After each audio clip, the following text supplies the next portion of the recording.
Plato spends most of the Republic kicking the poets out of his ideal city. Then he ends the Republic with a poem, a myth about the afterlife. Homer gets escorted out one door, while Plato writes a story at the other. What changed between the critique and the finale? Nothing. And that is the point. Plato's objection is not that art is trivial. His objection is that art is powerful. Poetry for Plato is inherently educational. Stories shape souls. In Book 9, he dissects the tyrant's soul as wretched, enslaved to its own appetites. Then he attacks Euripides by name, calling him a praiser of tyrants. A playwright who flatters domination trains audiences to admire it. That is not entertainment, that is moral formation in the wrong direction. So when Plato returns to the poets in Book 10, his logic is simple. Education either conveys truth or corrupts. Unregulated poetry, consumed without judgment, corrupts. He demotes the poets not because they lie about small things, but because they shape what kind of person you become. Notice the nuance. Plato does not ban Homer outright. Homer is admitted selectively only when he speaks well. The position is curation, not blanket rejection. The worry is specific. Epic poetry, left unchecked, shapes young men into restful Achilles figures. Heroes whose telos, whose end or purpose is to kill, to dominate, to be remembered for rage. The template absorbed early produces citizens who want glory more than justice. So Plato clears space for a different hero, not the epic warrior swinging a spear, not the tragic criminal whose downfall we pity, not the comic fool who makes us laugh at vice. The new hero is the philosopher-educator. His telos is understanding. His weapon is the question. His effect on the audience is not thrill or pity, but clarity. So if Plato distrusts poetry this much, why does he end the Republic with one? And the answer lies in how the philosopher actually teaches. The philosopher prefers logos, reasoned argument, demonstration, dialectic.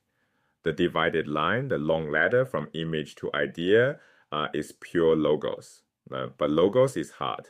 Not everyone has been trained to follow it. Different audiences have different capacities. So the philosopher keeps a second tool, mythos, narrative and image. The cave is mythos, a picture that carries the argument for someone who cannot yet walk the divided line on their own. The philosopher does not abandon reason when he tells a myth. He translates reason into a form more souls can receive. Which brings us to the myth of air. A soldier named Air dies on the battlefield. 12 days later, on his funeral pyre, he wakes up. He has been sent back to report what the dead see. His account is concrete. Souls are judged. The virtuous travel upward to the isles of the blessed. The vicious descend into Hades for punishment, tenfold for every wrong. After a long interval, both streams return to a meadow. And in that meadow, each soul chooses its next life. Reincarnation follows. The machinery is mythic, but the logic is rigorously Platonic. The afterlife is not a lottery. It is a mirror that finally shows each soul what it has become. Now watch what the heroes choose. Ajax, consumed by wounded pride, refuses another human life and chooses the life of a lion. Achilles, the epic warrior, chooses the life of an eagle. Predator, raptor, creatures of rage and appetite. Plato's point is quiet and devastating. Their choices reveal that these souls were never fully human to begin with. The Iliad's glory was a costume over something bestial. Then comes Odysseus, wisest of the Homeric heroes. He searches long through the pile of available lives. He rejects the heroic life. He rejects the bestial life. He chooses the quiet life of a private citizen, minding his own affairs. Remember what Platonic justice means. Each part of the soul, minding its proper business. Odysseus, at the end of his wandering, finally chooses justice. The old hero picks the new life. This is the moral hinge. The mythological machinery does not eliminate responsibility, it concentrates it. No God chooses your life, no fate drags you. Whatever soul you have become is the soul that stands in the middle and reaches for the next life. A tyrant soul will grab a tyrant's fate without even reading it. A just soul will search carefully and choose well.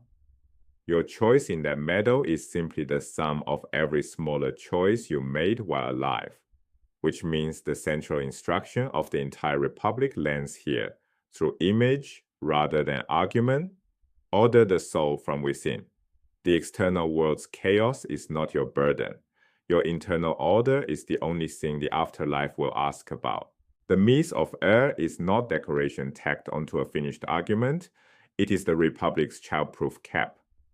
For readers who cannot follow the divided line or the cave, the myth encodes the dialogue's central lesson in a form they cannot miss. Choose well. The soul you build is the soul that chooses. And notice what Plato has done with poetry itself. He has not abandoned his critique. He has conscripted it. He demotes the poets but does not banish them. He enlists poetry in the service of philosophy.